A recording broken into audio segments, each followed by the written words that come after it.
What's going on, guys? Welcome back to Chelsea Fan TV. Welcome back to another video for you guys. It's been a quiet few days. I think we've all needed it, especially with the football that we've seen over the last few months. But while we take this little break, I do think this is also going to be the period where we start thinking towards January, where we start looking at where Chelsea could potentially improve and strengthen over what's going to be a very, very long and frustrating season. And there's been a couple talking points over the last week where we haven't really spoken about it yet, but we'll delve into everything in today's video. There's links with N'Golo Kante and a potential exit from Chelsea in January. We're going to discuss that. We're going to be talking about Mason Mount's contract situation that only continues to drag on, and I expect it to continue to drag as the season goes through as well. But more clubs are starting to circle around Mason Mount as the time continues to tick down on his contract. 18 months left on his deal. We'll delve into all the juice regarding that situation. We'll talk about Memphis Depay for some reason. Apparently, Memphis Depay is now back on Chelsea's books, which I really don't understand, and I think the ship has kind of sailed on, but we'll discuss that in today's video as well. And we'll also have a little bit of a talk about tactics and Chelsea potentially looking to go into a back four when we return back from the World Cup. Before we start, as always, hit the like button if you guys haven't done so already. Whatever I say in this video is just my opinion. If you agree or disagree with anything I say, let me know down in the comment section below. And if you want to see more from myself as well, check out my personal channel. The link will be down in the description below. Might even be in the title if we have some room. So check it out, like, subscribe. Let us know how you feel about the video. Hit the bell notification button as well if you want to know about any other content we do during the World Cup. There will be plenty of content coming out here, so be the first to know whenever we go live, whenever we put a video out. And let's get straight into it. We'll start off with the Depay news because we'll just throw this one out of the water already. And according to AS, Memphis Depay is likely to leave Barcelona in January and is now open to a move to Chelsea potentially due to our Champions League status. Now, all that tells me is that he's also would consider a string of other clubs if they showed interest. But Chelsea are the name on everyone's lips right now because we were linked with him over the summer.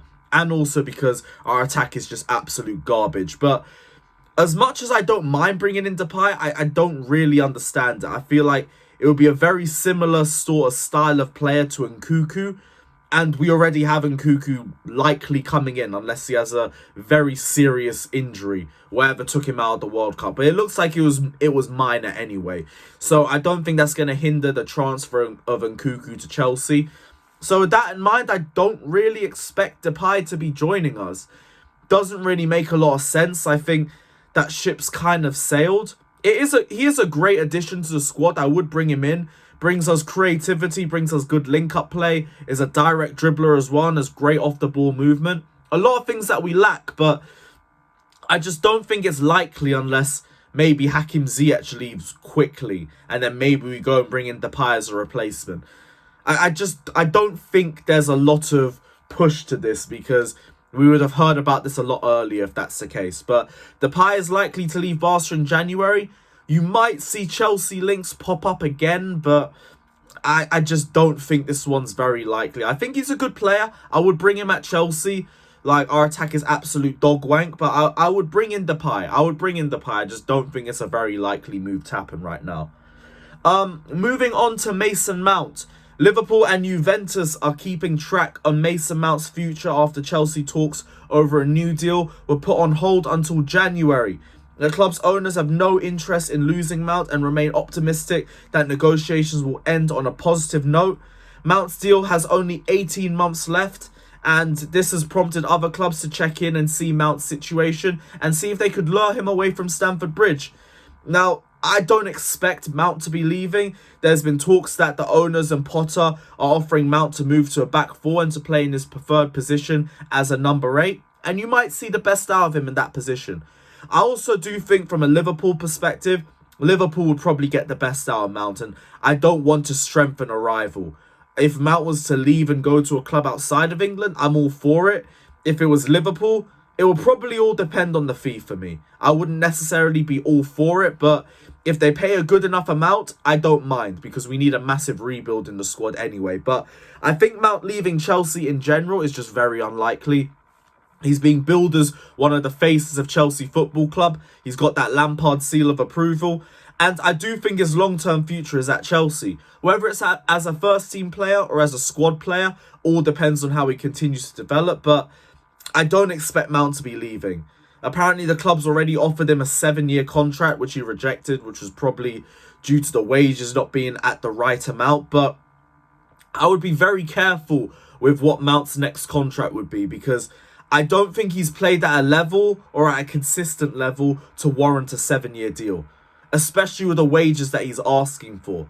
What I would do is I would offer Mount a 1 or 2 year extension, and then we'd renegotiate in a year or two's time once we've seen whether he develops or not. That's what I think would be best for all parties. But I think Mount's looking at what Reece James has got, and he's thinking, I'm 2-time player of the year, I should be getting the same, if not more than James. And I don't agree, personally. I would rather have Mason Mount on much lower wages than James. I think if you give Mount a 7-year deal, if you give him the wages that James is asking for, you are saying that you're going to build the team around Mount. And for me, I just don't think Mount's playing at a level that warrants that sort of responsibility, that warrants that sort of faith.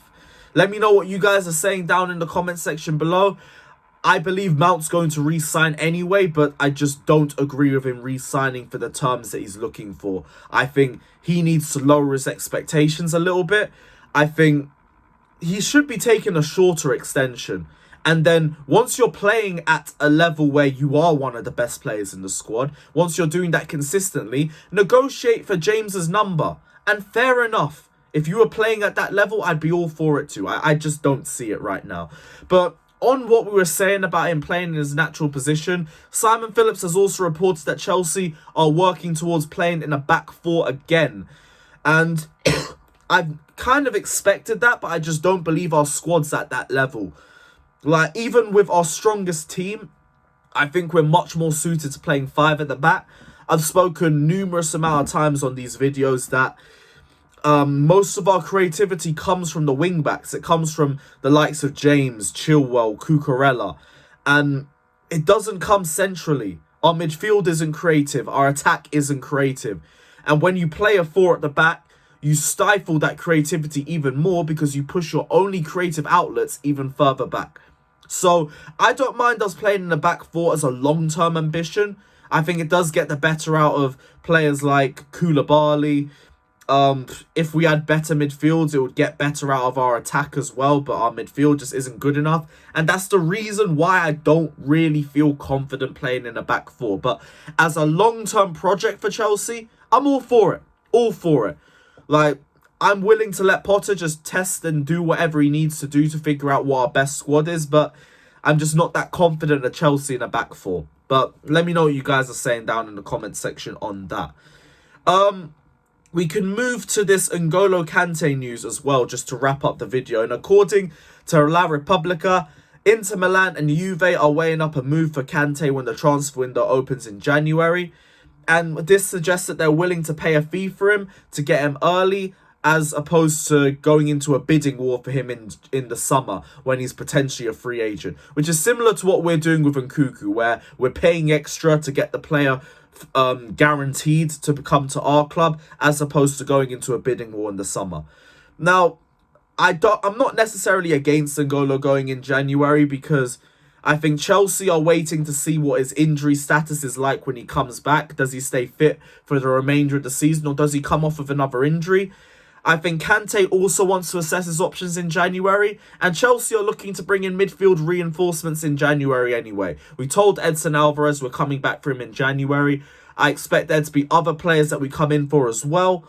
So if Kante was to leave, I'm not too fussed, really. Like, I think it would be the perfect time to do it. Kante's been an absolute legend for us in the Chelsea shirt, but the best attribute that a player can have is availability, and N'Golo just doesn't have that anymore. He's barely fit. People said he was going to be fit this season. He's played 2 games, and he's going to play 2 games till February. We can't trust a player like that on the wages that he's on the wages that he wants, and on the terms that he wants for his next contract too. So if January is our only option to get money for him, and if a club comes with a decent fee, I'd let him go. I think Serie A would be a great league for him. I think he'd succeed there. It's a lot slower. For a player who plays at that level of intensity, he'd be an absolute cheat code there. So I think it would be something that would be best for both parties. I don't think a lot of people agree with that, but it's just the way I see it. In terms of the realism of it, though, Inter Milan straight up I don't think can afford him because their wage structure is too low for what N'Golo wants. I think their highest paid player is Lukaku, and we're paying half his wages. So it says everything about that. Juventus, I could see, because they pay players over 200k a week. I could see them push to 300k for N'Golo, and he'd also deserve it too. I don't think it completely batters their wage structure. So I could see Juve, could potentially see PSG. Not really heard of a bunch of other options, but if Kante looked available, I'm sure more options would pop up. But for me, like, I'm not fussed. Like, Kante can go personally because I don't think his terms are realistic either. I don't think it's realistic to expect that he's going to come back from surgery and just be fit again and be fit for the next year and a half. I think it's very unlikely, especially with his style of play. I think it's just better for both parties that we just let him go. But agree to disagree if you guys disagree. Let me know your guys' thoughts down in the comment section anyway. Don't forget to like and subscribe to Chelsea Fan TV. Check out my personal channel in the description below. And as always, yeah, just let me know what you guys are saying. Like, subscribe, and up the Chelsea.